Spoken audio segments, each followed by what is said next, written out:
At family dinner, Dad asked if my $2,000 monthly allowance was helping.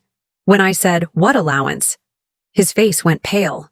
Turns out Mom had secretly been sending the money to my spoiled golden child sister for luxury shopping in Paris while I worked myself to the point of collapse. I'm Logan, 19 years old, and I've just started my medical studies in New York City. My family is from Texas. My dad works as a surgeon at a university hospital in Dallas, and my mom manages our home there. I moved to New York 4 months ago after finishing high school, eager to live independently. I pushed myself and got into medical school in July, inspired by my father. However, I haven't been able to experience the typical college life I envisioned. I longed to connect with new people, join campus groups, and simply enjoy myself. But my financial situation has been challenging. My parents cover my tuition, but all other costs are my responsibility.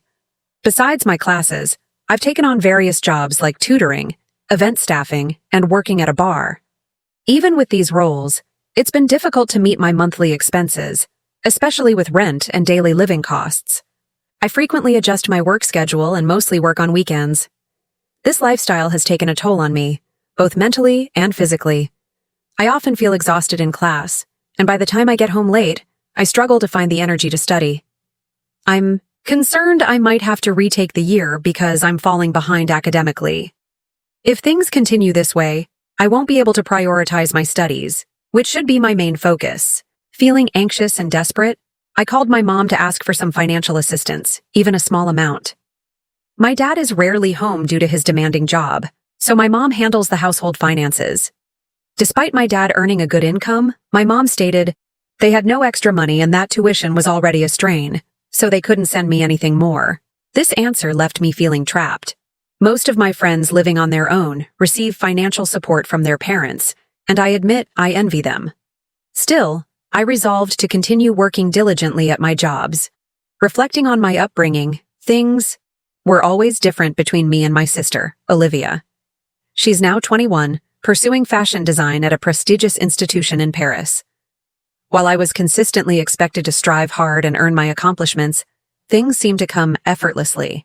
To Olivia, Mom often referred to her as my golden sister, the one with a special touch, destined for great things. Don't misunderstand, I love my sister, but the disparity in how we were treated was hard to overlook. I recall when we were younger, around 10 and 12, I brought home a report card with straight A's. Mom glanced at it and said, "That's what we expect from you, Logan."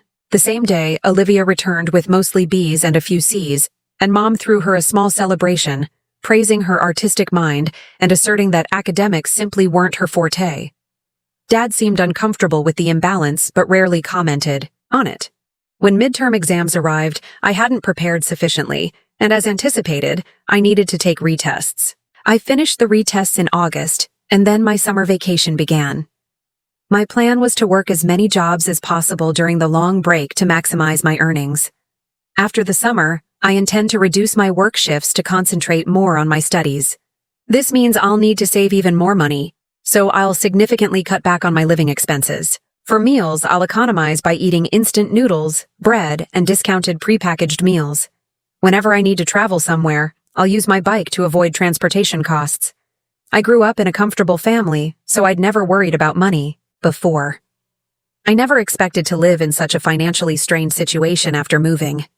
It was a very busy period, but I maintained contact with a college friend through text messages. I also occasionally checked my sister's Instagram. Her feed was filled with images from fashionable Paris cafes, haute couture shows, and weekend excursions to places like Monaco and Milan. Each photograph seemed to showcase a new designer ensemble or accessory. I tried not to feel resentment, but it was challenging to witness her lavish lifestyle while I was meticulously budgeting for ramen noodles. One post particularly stung. It depicted Olivia at a rooftop party with a view of the Eiffel Tower, wearing what she had tagged as a new Dior dress. The caption read, "Mom always knows exactly what I need. Blessed fashion life, Paris." I stared at that post for a long time, pondering how my parents could afford to send her designer clothes while telling me they had no money to spare. Seeing their enjoyable photos made me feel disheartened, realizing how different life could be for students at the same university. My friends often invited me out, but I had to decline due to lack of funds or time. "I'll drive. Let's go somewhere that doesn't cost anything," one of my classmates messaged me. "Nah, I'm working every day. Plus, I'm heading back home for the holiday season, so I won't be around," I replied. "Are you sure you're okay? You always seem tired at school, and I think you're working too much," my friend expressed concern. "I've got the physical stamina, and I need to earn my living expenses. Let's meet up once school starts again," I responded. With that, I headed to the bar where I work. I collapsed. Shortly after, something happened. I collapsed during my shift. It was a bustling Friday with many customers and orders, and while I was carrying drinks, I felt dizzy. The room began to spin, and the tray of cocktails I was holding suddenly felt impossibly heavy. The last thing I remember is trying to grasp the edge of the bar to steady myself. I don't recall much after that, and when I regained consciousness, I was in a hospital. The doctor informed me I had fainted due to exhaustion and malnutrition. I received intravenous fluids and was discharged the same day. I immediately called my boss at the bar to apologize. My boss told me that after I collapsed, he called my name, but I was too unresponsive to answer, so he promptly called an ambulance. He had also contacted my parents. "You've been taking a lot of shifts, and I relied too much on that. Sorry about that. I want you to rest easy for the rest of the month," my boss said. That meant a reduction in my income. Riding the subway home from the hospital, I wondered if I should take on more tutoring jobs. I felt lost. I was supposed to work at the bar the next day, but now I had the day off. I decided to stay in bed and rest. Checking my phone, I saw a message from my friend that I had missed while I was unconscious. I replied and explained why I hadn't answered earlier. After learning about my situation, my friend decided to come over. He bought groceries and prepared spaghetti for me. While eating the meal he had kindly made, we discussed the costs of living alone. When I mentioned that I wasn't receiving any financial support from home, my friend was surprised. "That's why you've been working so hard? Your dad's a doctor. You should be getting some help." I asked Mom, and she said they're barely managing with just my tuition. "Really? But you're not an only child, right? You have a sister in Paris. How is she affording to study abroad if money is so tight?" I paused, considering this for the first time. I don't know. Mom always handled Olivia's expenses separately. Said she had a special arrangement for her. No way, that doesn't make sense. I hate to say this, but maybe there's something going on that you don't know about, my friend suggested. I started thinking it over. My dad is a doctor and used to drive a luxury car. Our house is in an upscale neighborhood, and I attended private schools my entire life. So why would Mom suddenly say they have no money for me when Olivia seems to be living like a princess in Paris? Something didn't add up. I remembered a conversation I overheard years ago between my parents. Dad had asked Mom why my summer camp was canceled while Olivia was being sent to an expensive art program in Europe. Mom had said something about investing in Olivia's future, and that I was more practical and wouldn't mind staying home. Dad had seemed frustrated but eventually gave in, as he usually did when it came to Mom's decisions about us kids. I became worried. I immediately messaged my mom, "Are you both okay?" She replied after a while, "We're fine," but I couldn't relax that night. Curiosity got the better of me. I called Olivia directly, something I rarely did since we weren't particularly close. "Logan, what's wrong? You never call." She sounded genuinely surprised. "Just checking in. How's Paris treating you?" "Amazing as always. Mom just sent me the cutest Chanel bag for my birthday next month. She's always so thoughtful with her gifts." My stomach dropped.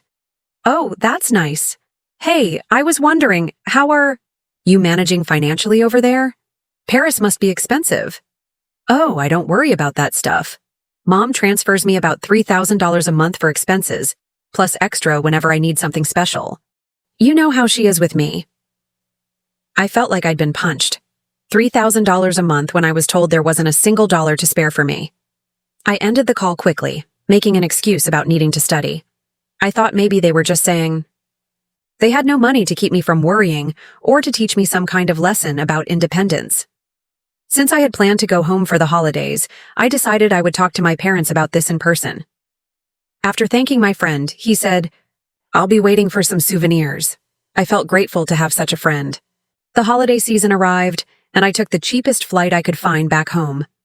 I could only stay for one night and a day because of my job, but I was looking forward to it. When I arrived, my parents greeted me at the door. My dad seemed surprised when he saw me.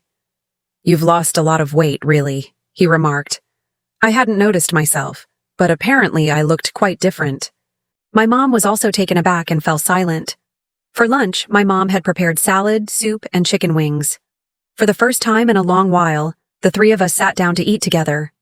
As soon as we sat down, my dad looked worried and asked, "You look thinner. Are you eating properly?" I told him the truth. "Not really. It's been a while since I had such a luxurious meal." "What do you usually eat?" my dad inquired. "Instant noodles, bread, and sometimes discounted prepackaged meals." "What about the cafeteria food?" he asked. "The cafeteria is too expensive, for me." Dad looked confused. "Is it that expensive?" he questioned.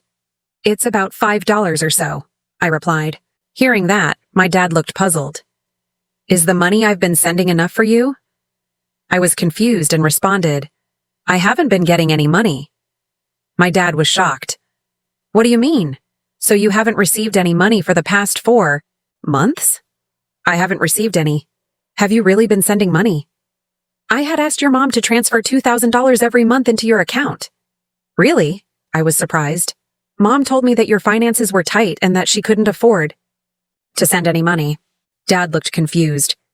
"We have enough money. What's happening?" Dad immediately asked, "Mom? Paisley? Have you been sending money to Logan like you're supposed to?" Mom looked down without saying anything. I started to worry. Maybe Dad got sick and couldn't work, so that's why I wasn't getting any money. "No, I've been working as usual," Dad said. "That's good to hear," I said, feeling a bit better. But then why didn't I get any money? I was so confused.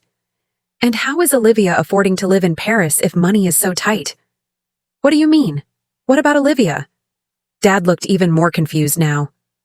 "What's going on?" Dad asked again. Mom still stayed silent and wouldn't look at us. "Please don't stay quiet. Can you explain?" Dad asked again. Finally, Mom said softly, "I haven't sent any money to Logan." "What? You haven't sent any money to Logan?" she admitted. Both Dad and I were shocked. "What? Why not?"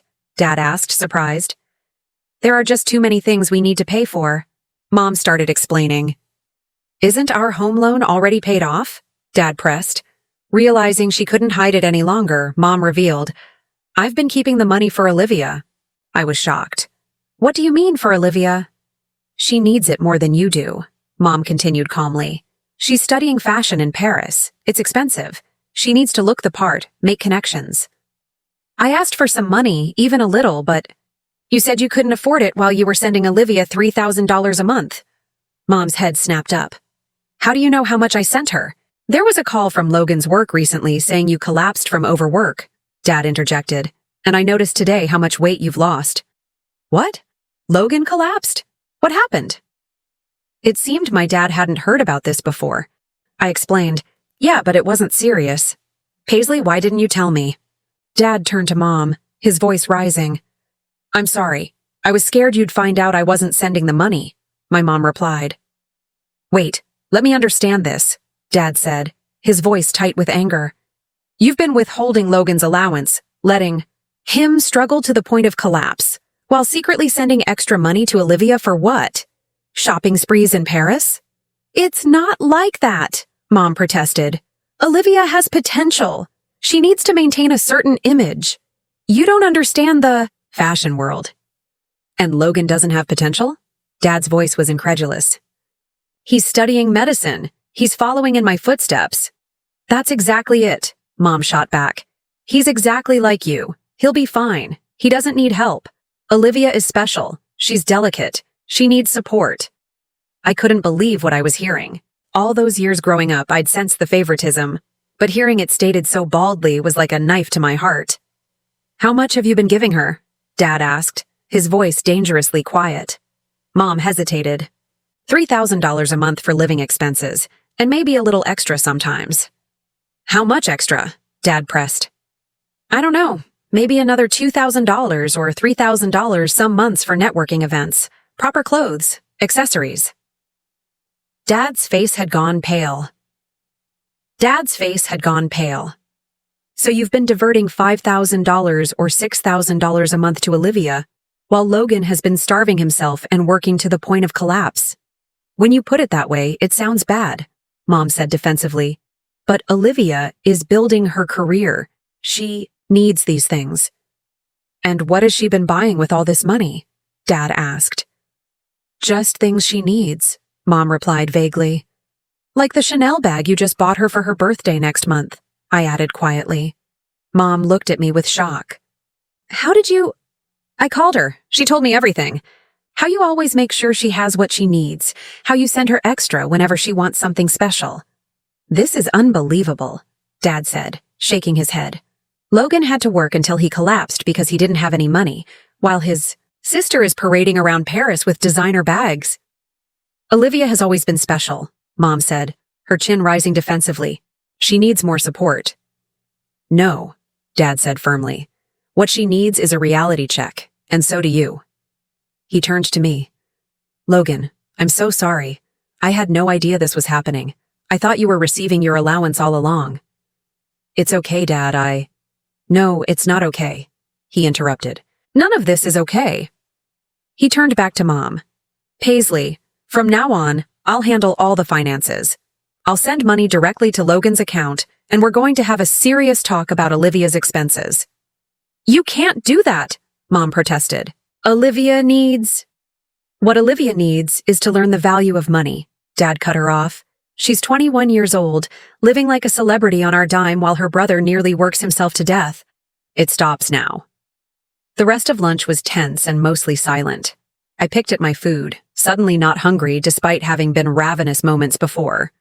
Mom dabbed at her eyes occasionally with her napkin, playing the victim, while Dad sat rigid with anger, his jaw clenched so tight I could see a muscle twitching in his cheek. Afterward, I retreated to my room, overwhelmed by everything that had happened. I could hear my parents arguing downstairs, their voices rising occasionally before dropping to tense murmurs. I lay on my bed, staring at the ceiling of my childhood room, thinking about all the years of subtle favoritism. The way Olivia got a car for her 16th birthday while I was told I could save up for one. How her artwork was framed and displayed prominently throughout the house, while my academic achievements were treated as expected and unremarkable. The summer I wanted to attend a science camp, but was told it was too expensive, only to find out later that Olivia had been sent to a month-long art program in Italy that same summer. It all made sense now. The pattern had always been there, but I'd never understood just how deep it went. The financial disparity was just the most recent and extreme manifestation of Mom's lifelong preference. Later that evening, Dad knocked on my door. Can I come in? I nodded, and he sat heavily on the edge of my bed. I want you to know how sorry I am, he said. I had no idea your mother was doing this. I thought you were getting your allowance, and I thought Olivia was on a much more modest budget. It's not your fault, Dad. It is, though. I should have been more involved in the finances.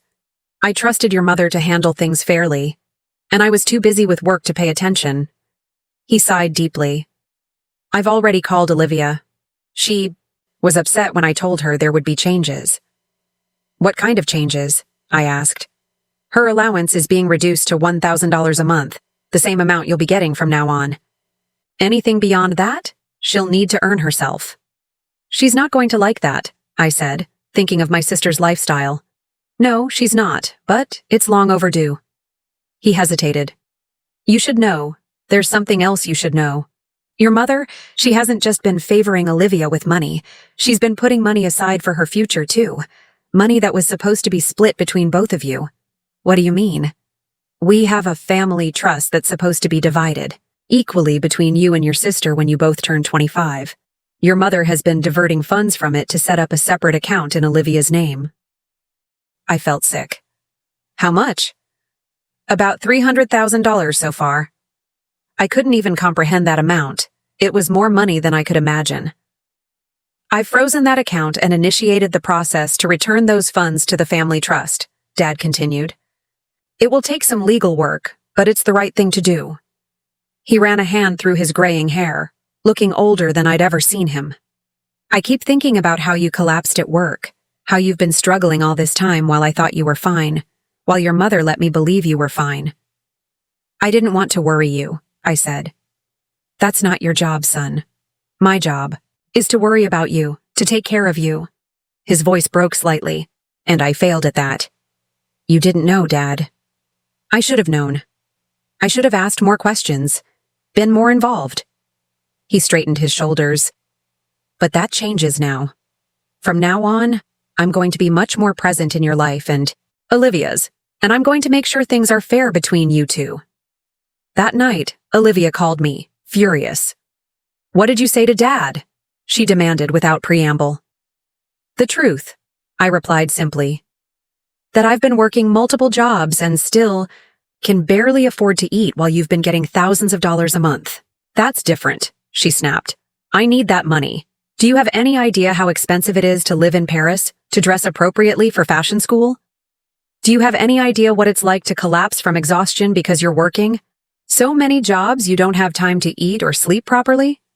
There was a pause. Is that really what happened? Yes, Olivia, that's really what happened. While you were buying Chanel bags, I was working 60-hour weeks on top of medical school and living on ramen noodles. Another long pause.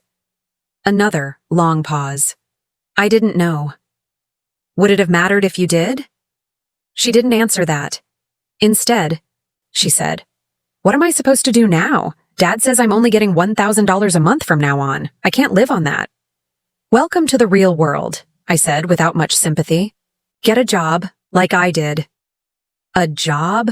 I'm studying fashion design. I don't have time for a job. And I'm in medical school. Somehow I manage. She hung up on me. The next morning, tensions in the house were at an all-time high. Mom barely spoke, moving around the kitchen like a ghost. Dad kept trying to engage me in conversation, as if making up for lost time. Your mother and I have been talking, he said finally. We need to make some changes. What kind of changes? I asked, glancing at Mom, who was staring fixedly into her coffee cup. For one thing, I'm taking control of the family finances, Dad said firmly. And I'm going to be much more involved in both your lives from now on. Mom looked up. I still think you're being too harsh on Olivia. She needs what she needs. Dad interrupted. Is to learn the same lessons Logan has had to learn the hard way. Independence, responsibility, the value of hard work. She's different. Mom insisted. She's more sensitive. No, Dad said firmly. She's not different. She's just been treated differently by you. Mom fell silent again. There's something else we need to discuss, Dad continued, turning back to me. Your mother and I, we're having problems. My heart sank. What kind of problems? This situation with the money, it's brought to light some deeper issues. Your mother's favoritism toward Olivia has been going on for years, and I've allowed it. I didn't realize how extreme it had become. What are you saying? I asked, though I already knew. We're going to try counseling, Dad said. But I want to be honest with you. I'm not sure our marriage can recover from this. The trust is broken. Mom looked up, her eyes suddenly fierce. You're blaming me for all of this? For wanting to give our daughter the best chance at success? I'm blaming you for lying to me, for stealing from our son, and for potentially emptying our retirement accounts to fund our daughter's shopping addiction, Dad replied evenly. Yes? I flew back to New York the next day, my head spinning, with everything that had happened. Dad had transferred $5,000 into my account, back pay for the allowance I should have been receiving, and promised regular monthly transfers from now on. Focus on your studies. Focus on your studies, he told me at the airport. That's what's important now. The first thing I did when I got back to my apartment was buy groceries. Real groceries, fresh vegetables, meat, fruits, foods I hadn't been able to afford in months. I cooked myself a proper meal and sat down to eat it, savoring each bite. It was such a simple thing, but it felt like a luxury. With the financial pressure eased, I was able to cut back on my work hours.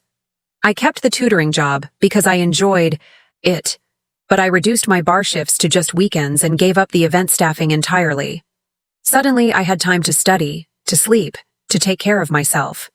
My grades began to improve almost immediately. Over the next few months, I watched from a distance as my family dynamics shifted dramatically. Dad moved out of the house into an apartment nearby. Olivia, faced with her drastically reduced budget, initially threatened to drop out of fashion school and move home in protest. But when neither parent budged, she surprisingly rose to the challenge. She found a part-time job at a small boutique in Paris and started living within her means. "It's actually not that bad," she admitted to me during one of our now regular calls. "My boss is teaching me a lot about the business side of fashion, and I kind of like earning my own money." Mom struggled the most with the changes. She resisted the financial restrictions Dad had put in place and continued to try to send Olivia extra money in secret. When Dad discovered this, it was the final straw. He filed for divorce. The proceedings were messy. Mom fought the divorce and tried to claim half of Dad's assets and future income. But when Dad's lawyer presented evidence of her financial misconduct, diverting family funds, emptying joint accounts to send money to Olivia, and lying about it consistently, the judge was unsympathetic. The final settlement heavily favored Dad. During this time, I focused on rebuilding my health and my academic standing. With proper nutrition and adequate rest, I regained the weight I'd lost and found my energy returning. My professors noted the improvement in my work, and I even managed to join the pre-med student association, something I'd been too busy to consider before. Olivia and I began speaking more regularly. Our conversations were awkward at first, both of us unsure how to navigate our new relationship without Mom's favoritism driving a wedge between us. But gradually, we found common ground. She told me about her job at the boutique, about the customers she met, about her designs. I told her about my classes, my growing circle of friends, my hopes for the future. "I never realized how much Mom's favoritism affected you," she said during one of our calls. "I guess I just accepted it as normal. It felt good to be the special one, and I accepted being the overlooked one," I replied. "It's what we knew." "I'm sorry, Logan. I should have seen it. We were both kids, Liv. It wasn't our responsibility to see it." 1 year later, I'm doing well in medical school. With the financial pressure lifted, I've been able to cut back on my work hours and focus on my studies. My grades have improved, and I've even joined a few clubs and made more friends. Dad has settled into his new life as a bachelor and seems happier than I've seen him in years. He visits me in New York every couple of months, and we've grown closer than ever before. During his last visit, we talked for hours about his medical career, about my studies, about our shared love of science, conversations we never seemed to have time for when I was growing up. "I always knew you had the makings of a great doctor," he told me. "But I'm even more proud of the person you're becoming." Olivia has undergone perhaps the most surprising transformation. After initially resenting the financial restrictions, she's embraced her independence. She's still in fashion, school, but she's also working at the boutique, which has turned into a valuable apprenticeship. She's designing her own small collection now, learning to create beautiful things on a budget. We talk regularly, and for the first time, I feel like I have a real relationship with my sister. My new designs show a maturity and practicality. That was missing before, she told me proudly during one of our video calls. He says constraints can be a designer's best friend. They force you to be creative in ways unlimited resources never would. Who knew budget limitations could be a good thing? I laughed. Certainly not the old me, she admitted. But I think I like the new me better. Mom has had the hardest adjustment. The divorce left her with less than she expected, and she's had to downsize from our family home to a small condo. She's still struggling to accept her new reality and blames Dad and me for turning Olivia against her. She started working part-time at a local department store, her first job in over 20 years, and while she complains about it constantly, I think the structure and social interaction are good. For her. Her relationship with both of us remains strained. She calls me occasionally, though our conversations tend to be short and superficial. With Olivia, she's still trying to maintain the old dynamic, offering to send her money she doesn't have, suggesting Olivia move back home where Mom can take care of her. Olivia has learned to gently but firmly maintain her boundaries. Last week, during one of our video calls, Olivia showed me some of her latest designs. Elegant, minimalist pieces that looked expensive but were crafted from affordable materials. I never would have learned to do this. I never would have learned. To do this if I still had unlimited funds, she admitted. Constraints breed creativity, I guess. You're really good at this, I told her, genuinely impressed. She smiled. Thanks. And you're going to be a great doctor someday. She paused. I'm sorry about before, about not seeing what was happening. To you. It wasn't your fault, I said. We were both caught in Mom's weird dynamics. Still, I should have noticed. She hesitated. Are you going home for Christmas? To Dad's? Yes. Yes. And I thought maybe we could visit Mom together. She's having a hard time. I considered it. Despite everything, she was still our mother. Okay, I agreed. We'll go together. In the 2 years since that fateful holiday dinner, when the truth came out, our family has been completely reconfigured. The changes haven't all been easy, but I believe they've been necessary. Dad is happier and more engaged as a parent. Olivia has discovered her own strength and creativity. I found my footing in medical school and am thriving both academically and socially. And Mom is still adjusting. Maybe she always will be. But at least now the relationships in our family are based on truth, rather than manipulation and favoritism. Sometimes family is complicated, and healing takes time. But as I've learned, honesty, however painful, is the first step towards something healthier. The truth about my mother's favoritism nearly destroyed our family, but in its aftermath, we're building something new. Relationships based on respect, fairness, and genuine love, rather than manipulation and preferential treatment. It's not perfect, and it never will be, but it's real.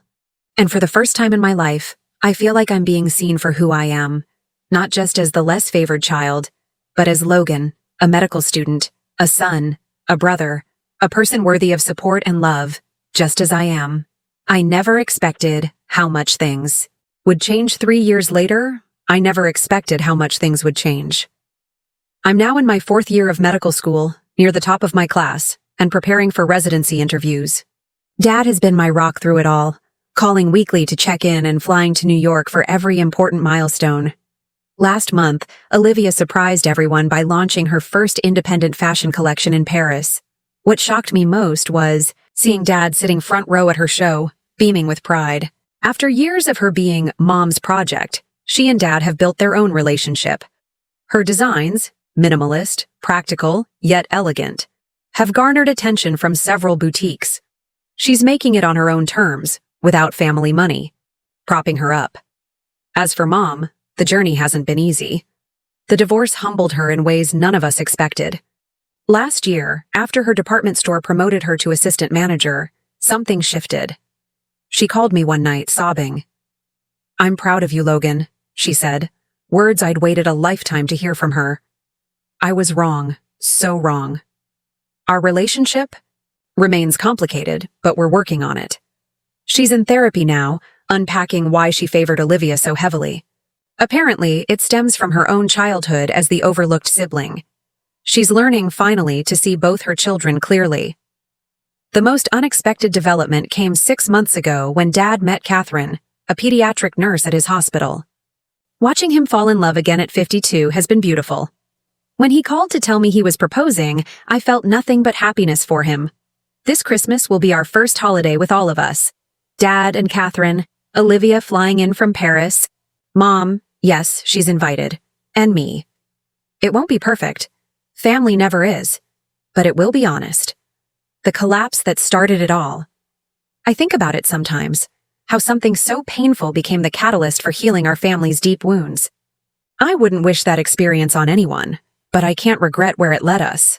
Sometimes it takes falling apart completely before you can rebuild something. Summary, TLDR. While pursuing medicine in New York, I struggled financially, working multiple jobs to cover living expenses, even collapsing from exhaustion. My mother claimed they had no extra money, while my sister, studying fashion in Paris, received substantial monthly allowances. Discovering this favoritism and financial deception, my father intervened.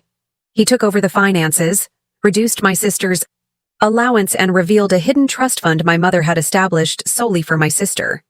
This exposed long-standing family favoritism, leading to my parents' divorce and a significant shift in family dynamics. 3 years later, I'm thriving in medical school. My sister has embraced independence and launched her own fashion collection, and my father is happier. Our family relationships are now more honest and respectful, demonstrating that profound change can lead to unexpected healing.